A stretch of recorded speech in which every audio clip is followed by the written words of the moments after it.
대출이 진행되는데 문제는 없겠죠?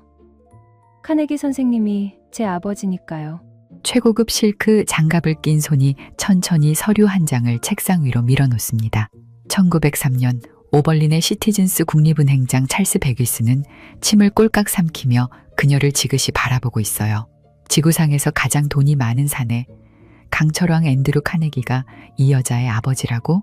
다이아몬드로 치장한 여자는 초조한 기색 하나 없이 오히려 돈을 빌려주는 그를 위아래로 훑어보며 빨리 진행하라는 듯 짜증이 살짝 섞인 미소를 보이고 있네요.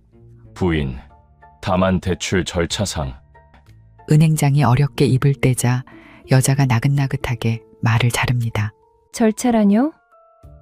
이 은밀한 일이 바깥에 알려지는 게 과연 은행장님께 좋을까요? 그녀의 그 한마디에 찰스는 사실을 확인할 생각조차 못한 채 홀린 듯 금고를 열어 거액을 내어줍니다. 머릿속 한구석에선 난 행운아야. 그녀 덕분에 카네기 선생과 인연이 생기는 거 아니야 하는 생각과 그래도 이거 절차대로 진행하는 게 맞을까 하는 의심을 동시에 가지고선 말이에요. 놀라운 사실은 이 여자에게 이런 식으로 돈을 바친 은행장이 그 하나뿐만이 아니었다는 거예요. 무려 7년 동안 미국의 네로라 하는 수많은 금융가들이 이 카네기의 딸 앞에서 줄줄이 돈을 갖다 바칩니다. 그 어떤 절차나 제출 서류를 무시한 채 그녀가 내민 달랑 한 장의 서류와 카네기라는 이름만으로 말입니다. 자신들에게 앞으로 일어날 일은 꿈에도 모른 채 대체 그들은 왜 오늘 입사한 직원도 저지르지 않을 법한 미숙한 일처리를 하며까지 그녀의 요구를 두말 없이 들어준 건지, 그리고 그녀가 카네기의 딸이라면 왜 이렇게 은밀하게 은행에 돈을 빌려야만 했던 건지 여러분은 혹시 이유를 아시나요? 은행장들을 홀려가며 차곡차곡 돈을 빌린 그녀의 정체 궁금하지 않으신가요? 그녀의 진짜 이름이 무엇이었는지는 사실 정답 없는 객관식 문제나 다름없습니다. 기록마다 엘리자베스 비글리, 리디아 드비어, 마리 라로즈, 플로리다 블라이드 등 10여 개 이상의 가명이 등장하거든요. 출생지 역시 캐나다 온타리오주의 우드스톡, 에핀, 노리치 등으로 제각각 흩어져 있습니다. 가장 확실한 기록은 1879년 캐나다 온타리오주 우드스톡의 한 법정에서부터 시작됩니다. 당시 22살 남짓했던 그녀는 은행에서 위조 약속어음을 사용하려다 체포되었어요. 흥미로운 점은 그녀의 주머니에서 발견된 명함 한 장이었죠. 그 작은 종이에는 엘리자베스 비글리 1만 5천 달러의 상속녀라는 문구가 정성스럽게 새겨져 있었습니다. 19세기 후반 서구 사회에서 명함은 단순한 연락처가 아니었어요. 그것은 한 사람의 사회적 계급과 신용도를 증명하는 가장 확실한 통행증이었습니다. 화려한 글씨로 박힌 상속녀라는 직함 하나면 굳게 닫힌 귀족들의 응접실 문도 열리던 시대였으니까요. 그녀는 아마도 명함에 적힌 글자 몇 개가 사람들의 이성을 어떻게 마비시키는지 너무나 일찍 깨달았던 것으로 보입니다. 그리고 재판의 결과는 놀라웠어요. 변호인단은 그녀가 정신적으로 불안정하다는 논리를 폈고 그녀 자신도 법정에서 기이한 행동을 연기하며 배심원들의 동정심을 자극하죠. 결국 무죄 판결을 받아낸 그녀는 곧바로 국경을 넘어 미국으로 향합니다. 펜실베이니아주 이리에 도착한 그녀는 이제 완전히 새로운 캐릭터를 자신에게 입혀요. 이번에는 무려 남북 전쟁의 영웅, 윌리엄 셔먼 장군의 조카딸. 그녀는 동네 사람들의 환심을 사기 위해 치밀한 각본을 짭니다. 입술 안쪽을 몰래 깨물어 잇몸에서 피를 낸 뒤 새하얀 손수건에 붉은 핏방울을 토해내는 끔찍한 객혈 연기를 펼쳤던 거예요. 이 작은 마을 사람들의 눈에 그녀는 그저 가엾고 순수한 그리고 마냥 안쓰러운 영웅의 핏줄이었습니다. 이웃들은 십시일반 돈을 모아 그녀의 치료비를 대주었죠. 그리고 그녀에게 빌린 돈을 갚으라는 빚 독촉 편지가 날아들기 시작했을 때 그녀는 도망치는 대신 아주 기발한 답장을 써서 보냅니다. 가엾은 마리는 안타깝게도 2주 전에 세상을 떠났습니다. 대단하지 않나요? 심지어 그녀는 자신의 가짜 장례식을 위한 구구절절한 추모사까지 직접 작성해 동봉했어요. 이 가짜 죽음 사기극은 그녀의 범죄 인생에서 중요한 전환점이 됩니다. 사람들은 비극적인 서사와 눈물겨운 종이 쪼가리 앞에서는 굳이 사실관계를 의심하려 들지 않는다는 맹점을 완벽하게 체득한 순간이었기 때문이죠. 이후 오하이오주 클리블랜드로 넘어간 그녀는 친언니 앨리스의 집에 얹혀 살게 됩니다. 여러분이 만약 오랜만에 찾아온 동생에게 선뜻 방을 내어주었다고 가정해 보시죠. 매일 아침 단정하게 옷을 입고 직장을 구하러 나가는 동생을 보며 아마도 대견함을 느끼며 눈물 한 방울 살짝 흘리시지 않았을까요? 하지만 방심은 금물입니다. 그녀는 언니가 집을 비운 사이 거실에 고급 소파, 튼튼한 식탁, 벽에 걸린 그림들의 값을 몰래 매기고 그것들을 자신의 소유인 양 담보로 잡아 은행에서 대출을 받습니다. 이 황당한 행각은 결국 들통이 났고 그녀는 분노한 언니에게 쫓겨나 다시 거리로 나서야 했죠. 그런데 지금까지 일어난 일들은 정말이지 세 발의 피 수준. 우드스톡의 법정에서, 이리의 병상에서, 언니의 거실에서 벌인 모든 거짓말은 앞으로 다가올 거대한 쇼를 위한 아주 사소한 수준의 사전 테스트나 다름없었거든요. 전 벌써 머릿속이 막 복잡해지는데 여러분은 어떠신가요? 이제 완벽한 예행 연습을 마친 그녀는 역사를 뒤흔들 가장 대담한 배역을 찾아 나설 준비를 슬슬 시작합니다. 언니의 집에서 쫓겨난 그녀가 주눅들거나 슬퍼하는 대신 선택한 것은 바로 결혼이었어요. 1882년 그녀는 월리스 스프링스틴이라는 젊은 의사와 첫 번째 결혼식을 올립니다. 남편의 눈에 비친 그녀는 돈이 많고 교양 넘치는 완벽한 여인이었죠. 두 사람의 아름다운 새 출발을 알리는 결혼 기사가 지역 신문의 한 페이지를 화려하게 장식했어요. 그런데 바로 다음 날 불행이 시작됩니다. 신문에 실린 그녀의 이름과 얼굴을 알아본 빚쟁이들이 신혼집 문을 부서질 듯 두드리기 시작한 거예요. 빚을 갚으라는 고함 소리에 놀란 순진한 남편은 그제야 아내의 진짜 얼굴을 알게 된 거죠. 행복을 자랑하려고 낸 결혼 기사가 그녀의 진짜 정체를 온 동네에 알리는 숲의 전단이 된 셈입니다. 너무나 행복에 겨워 신문에 결혼 소식을 알린 남편 덕분에 결국 이 허무한 첫 결혼 생활은 고작 약 10여일 만에 끝나버리고 말아요. 하지만 다시 혼자가 된 그녀는 이름을 마담 리디아 드비어로 바꿉니다. 그리고 신비로운 점쟁이 행세를 시작하죠. 19세기 후반의 미국 사회는 죽은 사람의 영혼과 대화를 나눌 수 있다고 믿는 심령술이 크게 유행하던 시기였거든요. 남북 전쟁이 끝난 뒤 가족을 잃고 슬퍼하는 사람들이 많았기 때문이죠. 사람들은 내일의 운명이나 잃어버린 가족의 안부를 묻기 위해 기꺼이 지갑을 열었습니다. 그녀는 어두운 조명 아래서 수정구슬을 굴리며 사람들의 불안한 마음을 꿰뚫어 보았고 그 대가로 엄청난 돈을 긁어모으게 됩니다.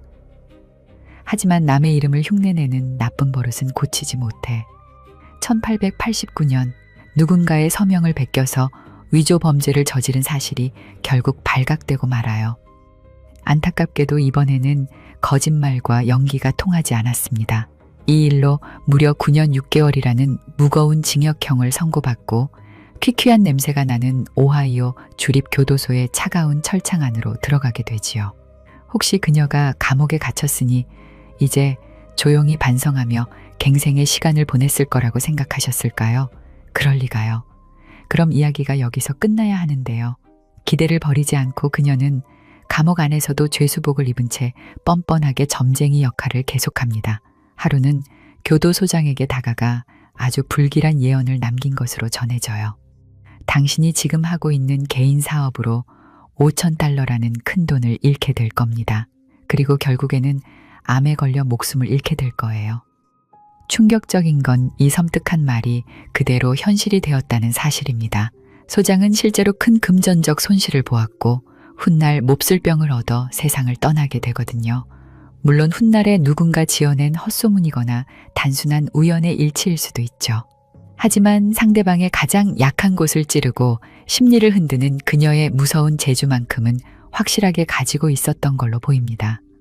그녀는 수감된 지 3년 반 만에 모범수로 가석방을 받아내고 출소하게 되는데 여기서 역사의 얄궂은 장난이 하나 일어나요.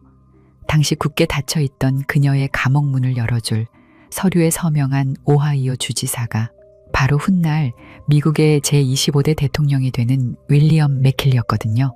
희대의 사기꾼이 훗날 최고 권력자가 될 사람의 도장을 받고 버젓이 세상 밖으로 나온 것입니다. 자유의 몸이 된 그녀는 오하이오주의 클리블랜드로 들어가 아주 점잖은 하숙집 여주인으로 신분을 바꿨죠.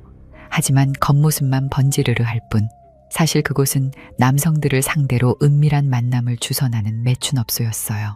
그리고 어느 날 리로이 체드윅이라는 돈 많은 호라비 의사가 이 수상한 장소의 문을 두드립니다. 그는 동네에 도는 소문을 듣고 찾아와 그녀에게 진짜 매춘을 하는 곳이 맞느냐며 따져 물어요. 모든 것이 들통날 위기의 순간 그녀는 전매특허인 눈물 연기를 시작하며 억울한 모욕을 당했다는 듯 가슴을 부여잡고 바닥으로 쓰러져 숨이 넘어갈 듯 기절하는 신용을 합니다. 간신히 눈을 뜬 뒤에는 굵은 눈물을 뚝뚝 흘리며 남자의 바지가랑이에 매달리죠. 자신은 아무것도 모르는 피해자이니 제발 나를 이 끔찍한 구렁텅이에서 구해달라고 애원하면서 말입니다. 도대체 이 남자의 눈에는 그 뻔한 연기가 보이지 않았던 걸까요? 부유한 의사 체드윅은 그녀의 가짜 눈물에 완전히 홀려 마음을 빼앗겨버리고 놀랍게도 1897년 두 사람은 정식으로 결혼까지 하게 됩니다. 바로 지금 모든 것이 거짓이었던 인생을 살아온 그녀가 사람들이 우러러보는 상류층 귀부인 캐시 체드윅으로 완벽하게 다시 태어나는 순간이었죠. 그리고 새하얀 웨딩드레스를 입은 그녀의 머릿속에는 이미 다음 목표물이 그려져 있었습니다. 신분 세탁을 마친 캐시 체드윅은 클리블랜드를 떠나 당대 부와 권력의 심장부였던 뉴욕으로 향합니다. 최고급 실크 드레스를 차려입고 기차에 오른 그녀의 머릿속에는 오직 단 하나의 이름만이 선명하게 맴돌고 있었어요. 그 이름은 바로 당대 최고의 부자이자 미국 철강 제국을 건설한 살아있는 전설 앤드루 카네기였습니다. 그녀는 뉴욕의 화려한 호텔 브레슬린에 짐을 푼 뒤 아주 흥미로운 조력자를 한 명 고용합니다. 바로 딜런이라는 이름의 평판 좋은 변호사였죠. 수많은 직업 중에 왜 하필 법을 다루는 변호사를 자신의 곁에 두었을까요? 아마 눈치채셨겠지만 자신이 곧 펼칠 판에서 벌어질 일들을 도울 가장 공신력 있고 입이 무거운 아군이 필요했기 때문입니다. 상류 사회의 은밀한 생리를 누구보다 잘 아는 엘리트 변호사야말로 그녀가 짠 연극에서 완벽한 조력자가 되어줄 사람이었던 거죠. 어느 화창한 날 두 사람이 탄 최고급 마차가 덜컹거리는 소리를 내며 뉴욕 5번가를 미끄러지듯 달립니다. 창밖으로 스쳐 지나가는 화려한 건물들을 뒤로하고 마차는 이스트 91번가에 멈춰 섰어요. 그곳은 육중하고 차가운 철문으로 굳게 닫힌 카네기의 대저택 앞이었습니다. 말발굽 소리가 멈추자 그녀는 딜런에게 마차에서 잠시만 기다려달라는 당부를 남긴 채 당당한 걸음걸이로 저택 안을 향해 걸어 들어가죠. 마차에 남은 변호사는 그녀가 저택 안에서 카네기와 마주 앉아 중대한 사업 이야기나 막대한 재산 문제를 나누고 있을 것이라 짐작했지만 그건 완벽한 착각이었어요. 육중한 문 안으로 들어간 그녀는 그저 현관에서 바닥을 닦고 있던 가정부에게 아무런 의미도 없는 길을 묻거나 신원 확인을 하는 척하며 시간만 때우고 있었을 뿐이었거든요. 카네기의 얼굴은커녕 그림자조차 보지 못한 채로 말입니다.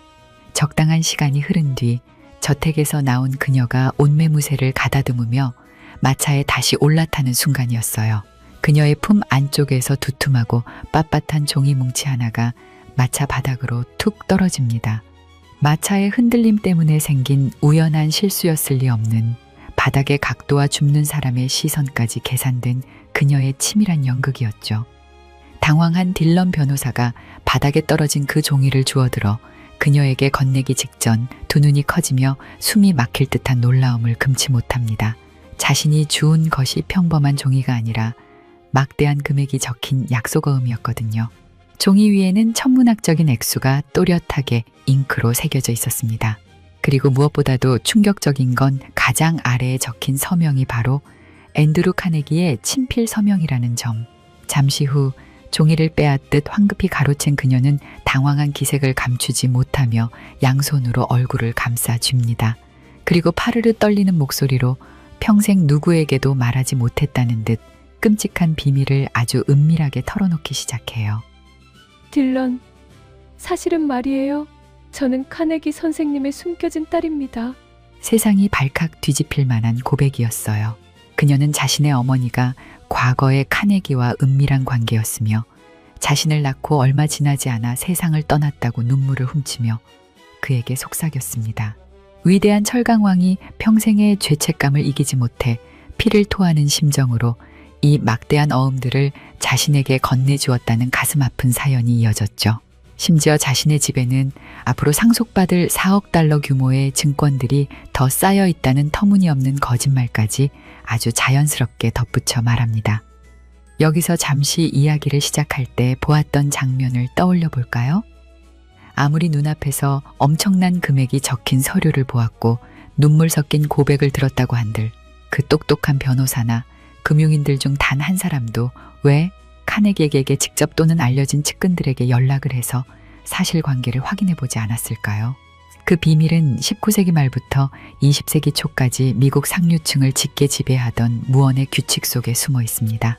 이른바 도금시대라 불리던 속은 부패하고 빈부격차로 썩어 문드러졌지만 겉은 황금빛으로 반짝였던 그 화려한 시절, 고상한 척하는 거물급 정치인이나 백만장자들에게 사생아가 있다는 은밀한 소문은 사교계의 흔하디흔한 가십이었어요. 누구도 감히 그 거물들의 얼굴에 대고 불륜이나 사생아 스캔들을 직접 캐묻는 짓은 하지 않았지요. 만약 소문이 사실이라면 상대의 가장 치명적인 약점을 찌르는 셈이 되고 거짓이라면 씻을 수 없는 모욕을 주는 꼴이 되기 때문에 자칫 잘못 발설했다간 자신의 사회적 지위와 밥줄이 한순간에 끊어질 수도 있는 가장 위험한 금기였던 겁니다. 그리고 그녀는 알량한 체면과 예의를 사실관계 확인보다 더 중요하게 여기는 상류사회의 생리를 너무나도 완벽하게 파악하고 또 제대로 이용했던 것이죠. 그녀가 털어놓은 비밀 이야기에 홀린 듯 고개를 끄덕인 딜런 변호사는 그녀를 이끌고 당장 은행의 안전금고로 향합니다. 막대한 가치를 지닌 것처럼 보이는 그 위조 어음들은 깊고 어두운 금고 속에 소중하게 보관되었죠. 그리고 변호사의 입을 통해 절대 부호의 막대한 재산을 물려받을 숨겨진 상속녀가 나타났다는 은밀하면서도 자극적인 소문이 뉴욕과 클리블랜드의 자산가들과 금융가들 사이로 독버섯처럼 서서히 번져나가기 시작합니다. 훗날 그녀의 이 거대한 사기극이 세상에 낱낱이 폭로되었을 때 당대의 신문과 언론은 그녀에게 최면을 거는 눈을 가진 여인이라는 아주 기괴한 별명 하나를 붙여주어요. 은행장들이 허술한 종이 한 장에 수십만 달러를 내어준 것을 도저히 논리적으로 설명할 길이 없자 피해자들이 스스로 만들어낸 궁색한 변명이었던 거죠. 실제로 체포 당시 그녀를 호송했던 덩치가 큰 부보 안관조차 그녀와 눈이 마주치자 갑자기 어지러움을 느끼고 정신이 혼미해졌다며 언론에 진술할 정도였습니다. 정말 그녀에게 사람의 마음을 마음대로 조종하는 초능력이 있었던 걸까요?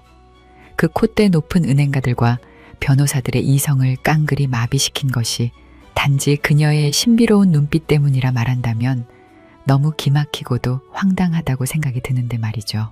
그들이 이 여인을 쌀한톨 정도의 의심도 없이 신뢰한 이유는 카네기라는 거대한 이름 뒤에 떨어질 막대한 황금빛 콩고물을 먼저 줍고 싶었던 그들 자신의 한껏 부풀어 오른 탐욕, 딱 그 한 가지 이유 때문이지 않았을까요? 금고 속으로 들어간 위조 어음 뭉치는 그 자체로 살아 숨쉬는 괴물이 되었습니다. 가장 먼저 희생양이 된 곳은 오하이오주 클리블랜드의 웨이드 파크 은행이었어요. 그녀는 이곳의 간부인 아이라 레이놀즈를 찾아가 넌지시 서류를 내밀죠. 레이놀즈는 그 종이들을 슬쩍 훑어본 뒤 무려 500만 달러어치의 증권이 자신의 은행에 안전하게 보관되어 있다는 공식 보관증을 끊어줍니다. 이 보관증 한 장의 위력은 어마어마했어요. 카네기의 서명이라는 보증수표에 건실하고 이름난 은행의 공식 확인서까지 겹겹이 더해졌으니까요. 이 종이 한 장은 곧 다른 은행들의 두꺼운 철문을 단숨에 부숴버리는 마법의 절대반지의 효과를 만들어내기 시작합니다. 그런데 대체 어떻게 7년이라는 그 긴 시간 동안 이 거대한 사기극이 단 한 번도 들통나지 않을 수 있었을까요? 비밀은 은행가들이 남몰래 챙긴 엄청난 이자에 숨어 있었습니다. 그녀는 돈을 빌릴 때 법정 이자율을 아득히 뛰어넘는 일종의 고리대금 수준의 막대한 이자를 흔쾌히 약속했어요. 은행장들의 머릿속 계산기는 빠르게 돌아갔죠. 미국 최고 부자의 재산이 든든한 담보로 잡혀 있으니 원금을 떼일 염려는 전혀 없고 달마다 떨어지는 이자 수익은 상상을 초월하니 그야말로 황금알을 낳는 거위가 굴러들어온 셈이라 판단했던 겁니다. 행여나 카네기에게 직접 전화를 걸어 확인이라도 하려고 들었다가 그 은밀한 사생아 스캔들의 영린을 건드려 꿀 같은 거래가 끊어질지도 모른다는 두려움도 단단히 한몫했어요. 설령 나중에 무언가 잘못되더라도 카네기 본인이 가문의 명예가 더럽혀지는 것을 막기 위해 조용히 빚을 대신 갚아줄 것이라는 얄팍한 믿음까지 깔려 있었던 거죠. 결국 그들 스스로가 눈먼 탐욕과 알량한 체면대에 벌린 어처구니 없는 일이란 겁니다. 그리고 그들의 탐욕과 체면 덕에 쏟아져 들어온 산더미 같은 현금 속에서 그녀는 클리블랜드의 백만장자 거리라 불리던 유클리드 애비뉴에서 가장 화려하고 사치스러운 삶을 누리게 되죠. 그녀의 저택 안에는 9,000달러를 호가하는 순금 파이프 오르간이 번쩍거리며 위용을 자랑했고 커다란 옷장 30개를 가득 채우고도 모자랄 만큼 최고급 실크 드레스들을 사들이죠. 어느 날은 보석상에 들러 98,000달러어치의 다이아몬드와 진주가 쏟아질 듯 담긴 쟁반 8개를 통째로 사들이고 때로는 물건값이 너무 싸면 내 격에 맞지 않게 충분히 비싸지 않다며 눈앞에서 가차없이 쓰레기통에 버리라고 명령하기까지 합니다. 눈이 시릴 만큼 반짝이는 보석들과 귓가를 때리는 황금 오르간의 선율은 그녀가 완벽한 상류층의 일원이라는 사실을 모두에게 증명해주는 아주 작은 존재들에 불과했어요. 심지어 1903년 크리스마스 시즌에는 한꺼번에 최고급 피아노 8대를 사들여 가까운 지인들에게 크리스마스 선물로 턱턱 안겨다 줍니다. 이웃과 상인들의 눈에 비친 그녀는 오하이오의 진정한 여왕이자 돈을 물쓰듯 뿌려대는 은혜로운 구세주나 다름없었죠. 지금까지 본 그녀의 모습, 이쯤 되면 당시 미국의 모든 금융인들이 그녀의 치맛자락 앞에서 바보처럼 속아 넘어갔다고 생각하실 수도 있습니다. 하지만 꼭 그렇지만은 않아요. 켄트, 라벤나, 에크런 등 그녀가 은밀하게 접근했던 지방은행들의 약 절반은 그녀의 대출 요구를 단호하게 거절했거든요. 담보의 실체가 눈앞에 불확실하고 일개 개인이 요구하는 금액치고는 턱없이 규모가 컸기 때문에 말이에요. 이름값에 휘둘리지 않고 대출 심사의 기본 원칙을 지켰던 은행들은 훗날 닥쳐올 이 끔찍한 금융재난을 아주 가볍게 비껴갑니다. 모두가 탐욕에 눈이 멀었던 것은 아니라는 뜻이에요. 그녀의 자금 조달 모델은 지극히 위태롭고 단순했습니다. A은행에서 뭉칫돈을 빌려 그 돈으로 화려한 사치품을 사고 밀린 이자를 꼬박꼬박 갚습니다. 그렇게 착실한 이자 납부로 신용도를 한껏 높인 뒤 더 큰 규모로 B은행에서 돈을 빌려 A은행의 원금을 막고 남은 돈을 챙기는 시기였죠. 밑빠진 독에 물을 부으며 돌려막기를 하는 이 구조, 어디서 많이 들어본 이야기 같지 않으신가요? 맞습니다. 훗날 1920년대 미국을 뒤집어 놓은 희대의 사기꾼 찰스 폰지의 수법과 소름돋게 똑같습니다. 그녀는 폰지 사기라는 범죄 용어가 세상에 등장하기 전부터 이미 완벽한 형태의 폰지식 돌려막기 시스템을 굴리고 있었던 거예요. 하지만 세상에 남의 돈으로 무한정 쌓아 올릴 수 있는 모래성은 존재하지 않습니다. 대출 기간이 점점 길어지고 규모가 커지면서 매달 그녀가 감당해야 할 이자 폭탄은 눈덩이처럼 불어나기 시작했어요. 돌려막기의 수레바퀴가 서서히 삐걱거리는 소리를 내고 있었죠. 더 이상 새로운 대출로 돌려막을 수 없는 치명적인 한계점이 그녀의 등 뒤까지 바짝 다가왔습니다. 1904년 11월 매사추세츠주 보스턴 인근의 숲이 우거진 부촌 브루클라인. 이곳의 은행가 허버트 뉴턴의 책상 위에는 결제 날짜가 한참 지난 붉은색 서류 한 장이 놓여 있었습니다. 그는 끓어오르는 분노를 억누르며 종이를 노려보았어요. 캐시 체드윅이라는 여자에게 빌려준 돈이 무려 19만 달러에 달했습니다. 당시로서는 입이 떡 벌어질 만큼 엄청난 재산을 내어주었지만 약속한 상환 날짜가 지났음에도 그녀는 차일피일 터무니없는 핑계를 대며 돈을 갚지 않고 있던 상황이었죠. 인내심이 완전히 바닥난 뉴턴은 곧바로 변호사를 대동하고 법원에 무거운 문을 밀고 들어갑니다. 그녀가 갚지 않은 빚을 강제로 받아내겠다는 민사소송을 제기한 거예요. 그리고 이 소송이 7년이라는 긴 세월 동안 철옹성처럼 버티고 있던 거대한 사기극의 불길을 활활 태워주었죠. 소송 소식은 순식간에 미국 전역의 언론사로 퍼져나갔습니다. 다음 날 아침 뉴욕과 오하이오의 모든 조간신문 일면에는 카네기의 숨겨진 상속녀가 거액의 빚을 갚지 못해 피소되었다는 자극적인 굵은 활자가 대서특필되었죠. 이 순간 신문을 받아들고 가장 경악한 사람들은 누구였을까요? 들고 있던 커피잔을 가장 먼저 바닥에 떨어뜨린 이들은 바로 그녀의 가짜 어음을 든든한 동아줄로 믿고 수십만 달러를 내어준 오하이오의 은행장들이었습니다. 매달 꼬박꼬박 들어오던 고수익 이자에 취해 눈을 감고 있던 그들은 자신들이 소중하게 움켜쥐고 있던 황금알이 사실은 언제 터질지 모르는 무시무시한 시한폭탄이었음을 직감합니다. 그 중에서도 가장 참혹한 직격탄을 맞은 곳은 오벌린에 위치한 시티즌스 국립은행이었죠. 이 은행의 행장 찰스 베기스는 그녀가 짜놓은 거짓말의 늪에 가장 깊이 빠져든 인물이었어요. 그는 위조된 종이 뭉치를 맹신한 나머지 은행의 대출 규정마저 깡그리 무시하고 이웃 주민들이 평생 피땀 흘려 맡긴 예금을 통째로 그녀에게 쏟아부었던 겁니다. 불길한 소문은 매서운 겨울바람을 타고 오벌린이라는 작은 도시를 무자비하게 휩쓸어 버립니다. 평생 땀 흘려 모은 노후 자금과 등록금이 희대의 사기꾼의 목에 걸린 다이아몬드 목걸이로 변해버렸다는 사실을 알게 된 사람들은 완전히 이성을 잃어버리고 말죠. 수백 명의 예금주들이 흙먼지를 일으키며 은행 앞으로 맹렬하게 몰려들었습니다. 오벌린 대학의 학생들, 인근의 소박한 농부들, 상점 주인들이 굳게 닫힌 은행의 문을 주먹이 부서져라 두드렸어요. 내 돈을 당장 돌려내라는 절규와 분노 섞인 고함 소리가 거리를 가득 채우고 유리창에 산산조각 납니다. 잠시 후 행장의 명령으로 간신히 문이 열리고 확인한 금고안은 처참할 정도로 텅 비어 있었어요. 사람들의 피 같은 예금은 이미 흔적도 없이 증발해버린 뒤였죠. 결국 1904년 말 이 유서 깊은 시티즌스 국립은행은 수많은 사람들의 피눈물을 뒤로한 채 완전히 파산 선고를 받게 됩니다.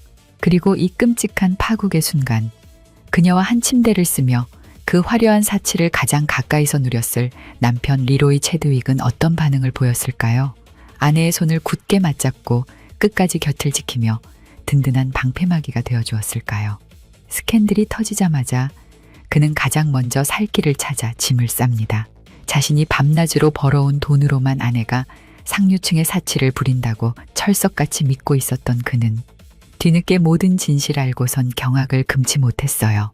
체면과 사회적 명예를 목숨처럼 여기던 상류층 의사에게 사기꾼의 남편이라는 꼬리표는 견딜 수 없는 끔찍한 재앙이었고 당장 그녀로부터 멀리 도망쳐야 한다고 직감했습니다. 그는 즉시 전처와의 사이에서 태어난 딸의 손을 이끌고 불이 나게 항구로 달려가 유럽행 여객선 1등석에 몸을 실었어요. 도망치는 배에 오르기 전 서둘러 변호사를 통해 이혼 소송 서류를 법원에 던져놓는 것도 잊지 않았죠. 나는 이 끔찍한 사기극과 단 한 줌의 관련도 없으며 모든 것은 저 정신 나간 여자의 단독 범행이라는 아주 절박하고 차가운 성극기였습니다. 이제 가족에게도 버림받고 세상 모든 사람들의 표적이 된 그녀, 어떻게든 숨막히는 포위망을 빠져나가야 했습니다. 그리고 그녀가 야반 도주 끝에 은신처로 택한 곳은 뉴욕 맨해튼의 화려한 호텔 브레슬린이었어요. 쫓기는 신세임에도 허름한 여관이 아닌 최고급 호텔을 고집했다는 사실은 그녀의 깊은 허영심을 너무나 잘 보여주고 있죠. 가짜 신분을 이용해 몰래 숨어들긴 했지만 이미 미국 전역에 얼굴이 대문짝만하게 알려진 희대의 사기꾼이 몸을 숨기기엔 뉴욕 경찰의 추적망이 너무나도 촘촘하고 매서웠습니다. 결국 호텔 방의 문이 거칠게 열리고 경찰들이 들이닥칩니다. 바로 그 순간 그녀의 양팔을 제압하던 보안관들은 그녀의 몸에서 아주 기묘하고 묵직한 이질감을 느껴요. 치렁치렁한 실크 드레스 안쪽에서 둔탁하고 무거운 무언가가 잔뜩 들어있다는 느낌. 경찰이 드레스를 걷어 올리자 그녀의 허리춤에 숨이 막힐 정도로 단단히 묶여있는 거대한 가죽 머니벨트가 그 흉측한 모습을 드러냅니다. 그리고 벨트 안에는 언제든 바다를 건너 도피 자금으로 쓸 수 있는 10만 달러 이상의 어마어마한 현금 뭉치와 유가증권이 터질 듯이 쑤셔 박혀 있었죠. 수갑이 채워지는 마지막 순간까지도 그녀는 결코 돈줄을 놓지 않으려 발악했던 거예요. 쾅 하고 호텔 방바닥에 떨어지는 머니벨트의 육중한 소리는 7년을 끌어온 그녀의 화려했던 사기 연극이 마침내 처참하게 끝났음을 알리는 마침표였습니다. 차디찬 취조실 의자에 앉은 그녀 앞에는 수많은 기자들과 날선 수사관들이 진을 치고 있었어요. 모든 증거가 오직 그녀 한 사람을 가리키고 있었고 돈을 뜯긴 피해자들의 생생한 증언이 사방에서 폭포수처럼 쏟아지고 있었죠. 이쯤 되면 두 손으로 얼굴을 감싸쥐고 눈물을 흘리며 용서를 구하거나 누군가의 강요에 의한 것이었다고 궁색한 핑계를 대는 것이 일반적인 범죄자들의 흔한 패턴이라 생각하실 겁니다.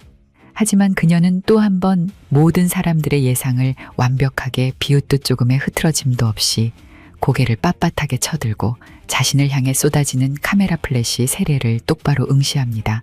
그리고 아주 또렷하고 확신에 찬 목소리로 말하죠. 내가 카네기 선생님을 아버지라고 부르고 다녔다는 황당한 말들이 계속해서 신문에 나오더군요. 나는 그 말을 부인합니다. 저는 그런 말을 한 적이 없어요. 숨쉬는 것조차 거짓말이었던 그녀는 차가운 수갑을 찬 상태에서도 자신이 치밀하게 만들어낸 가짜 세상의 주인공 배역에서 내려오기를 단호히 거부했습니다. 모든 것이 낱낱이 폭로된 상황에서도 끝까지 자신이 쓴 대본을 놓지 않는 소름 끼치도록 완벽하고도 지독한 무대 위의 명배우였던 거죠. 1905년 세기의 재판이 열린 오하이오 법정에 무거운 참나무 문이 열리며 백발의 노신사가 걸어 들어옵니다. 그의 등장에 방청석을 가득 채운 수많은 사람들의 웅성거림이 일순간 멎었고 모든 시선이 일제히 한 곳으로 쏠리죠. 그 사람은 다름 아닌 앤드루 카네기 본인이었습니다. 미국 최고의 부호가 굳이 이 퀴퀴하고 소란스러운 재판장에 직접 나타난 이유는 아주 단순했어요. 도대체 어떤 얼굴을 한 여자가 감히 자신을 사칭해 똑똑하다는 월스트리트와 오하이오 은행장들의 혼을 쏙 빼놓았는지 그 대단한 인물을 두 눈으로 직접 확인하고 싶었기 때문입니다. 증인석에 앉은 카네기의 손에 검찰 측이 증거물로 제출한 문제의 위조 어음이 마침내 쥐어지고 안경을 쓰고 서류를 찬찬히 훑어보던 카네기의 미간이 차갑게 일그러져지죠. 문서에는 유치하기 짝이 없는 맞춤법 오류와 엉성한 구두점 실수가 군데군데 가득했습니다. 카네기는 헛웃음을 지으며 법정을 향해 이렇게 말해요. 이런 조잡한 종이 쪼가리를 보고도 내가 직접 작성하고 서명했다고 진짜 믿었다면 나로선 전혀 영광이 아닙니다. 나름 최고라 자부하던 미국의 금융인들이 맞춤법조차 틀린 가짜 서류에 수백만 달러를 바쳤다는 사실이 만천하에 드러나는 뼈아픈 조롱이었습니다. 그렇다면 카네기는 자신의 명예를 훼손한 희희대의 사기꾼을 상대로 어떤 혹독한 복수를 준비했을까요? 기자들이 핏대를 세우며 소송을 제기할 것인지 묻자 그는 이 모든 상황을 가장 위트 있게 마무리하는 전설적인 명대사를 남긴 것으로 전해집니다. 내가 왜 고소를 합니까? 누군가 내 서명을 흉내낸 것만으로도 내 이름만으로 125만 달러를 빌릴 수 있다니요. 내가 직접 서명하지도 않은 가짜 서류로 말이지요. 내 신용이 그만큼 훌륭하다는 게 자랑스럽지 않겠습니까? 그녀는 내 신용 등급이 최고 수준인 A1이라는 걸 아주 완벽하게 증명해줬는데 무슨 소송을 한단 말입니까? 하지만 이 사건은 지구상에서 가장 돈이 많은 사내에게는 그저 통쾌한 해프닝으로 끝날 수 있는 일이었는지 모르지만 그녀에게 속아 넘어간 누군가에게는 돌이킬 수 없는 파멸과도 같은 사건이기도 했습니다. 시티즌스 국립은행장 찰스 베귀스는 자신이 평생을 바쳐 쌓아온 은행이 뱅크런으로 붕괴되는 것을 지켜보며 극심한 충격에 빠집니다. 결국 그는 1905년 2월 파산의 후유증과 쇠약해진 몸을 이기지 못하고 재판의 최종 결과를 보지도 못한 채 쓸쓸히 숨을 거두고 말죠. 사망하기 전 그가 감옥에 수감된 그녀를 찾아가 남겼다고 전해지는 마지막 말은 짙은 씁쓸함을 남깁니다. 당신이 나를 파멸시켰소. 하지만 난 아직도 당신이 진짜 사기꾼이라고 확신할 수가 없구려.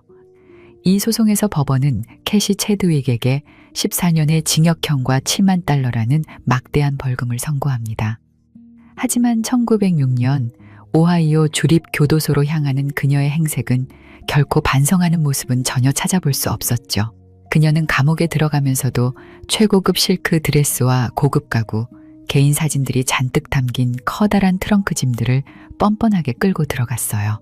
놀랍게도 교도소장은 그녀의 유명세에 홀려 이 어처구니 없는 이삿짐 반입을 고스란히 허락해 주었습니다. 퀴퀴한 철창 독방에 화려한 드레스들을 걸어두고 생활했던 그녀는 감옥 안에서 대체 무슨 생각을 했을까요? 아마도 그녀는 자신이 저지른 죄를 뉘우치기는커녕 이 차가운 감옥마저 자신이 주인공인 연극의 새로운 무대 세트장쯤으로 여겼을지도 모릅니다. 세상 모두가 자신을 사기꾼이라 손가락질해도 그녀 스스로는 마지막 숨을 거두는 순간까지 우아한 귀부인이라는 달콤한 환상 속에서 빠져나오지 않았던 거겠죠. 평생 반짝이는 보석과 거짓말만 쫓아왔던 그녀는 감옥에서 심장병을 얻고 결국 두 눈의 시력마저 완전히 잃게 됩니다. 그리고 칠흑 같은 어둠 속에 갇힌 그녀는 죽음을 불과 이틀 앞둔 어느 날 돌연 가톨릭 사제를 감옥으로 불러 조용히 세례를 받죠. 기묘했던 그녀의 인생의 마지막에 던진 가장 알 수 없는 행동이었어요. 그리고 1907년 10월 10일 정확히 자신의 50번째 생일날 파란만장했던 생을 마감합니다. 지금까지 그녀의 이야기를 보시고 여러분은 어떤 생각이 드시나요? 가만 보면 100년 전 그녀가 벌인 이 황당한 사기극은 무대와 소품만 바뀌었을 뿐 지금 우리 주변에서도 끊임없이 일어나고 있습니다. 최근 넷플릭스 드라마로 제작되어 큰 화제를 모았던 애나 델비 사건을 다들 기억하실 겁니다. 독일 상속녀 행세로 2020년 뉴욕 최상류층 엘리트들의 지갑을 완벽하게 털었던 그 기막힌 실화 속 주인공은 마치 캐시 체드윅이 100년의 시간을 건너뛰어 환생한 듯한 착각마저 들게 하죠. 왜 시대가 변하고 금융 시스템이 그토록 발전해도 똑똑하다는 사람들은 번번이 똑같은 함정에 빠지는 걸까요? 어쩌면 그들이 속은 건 정교한 위조 서류나 신들린 연기력 때문이 아닐지도 모릅니다. 미국 최고 부자의 딸이라는 거대한 타이틀, 그리고 그 곁에 머물면 떨어질 달콤한 이익을 어떻게든 먼저 챙기고 싶었던 사람들의 조급한 탐욕. 캐시 체드윅은 바로 그 인간의 나약한 속물 근성을 가장 확실한 담보로 삼아 거액을 대출받았던 거예요. 그녀가 진짜로 훔친 것은 카네기의 서명이었을까요? 아니면 화려한 겉모습과 돈 냄새 앞에 스스로 두 눈을 가리고 기꺼이 무릎을 꿇어버린 우리 안에 일그러진 욕망이었을까요? 호기심 사록이었습니다. 여러분의 마음속 이야기를 댓글로 남겨주세요. 끝까지 함께 해주셔서 감사합니다.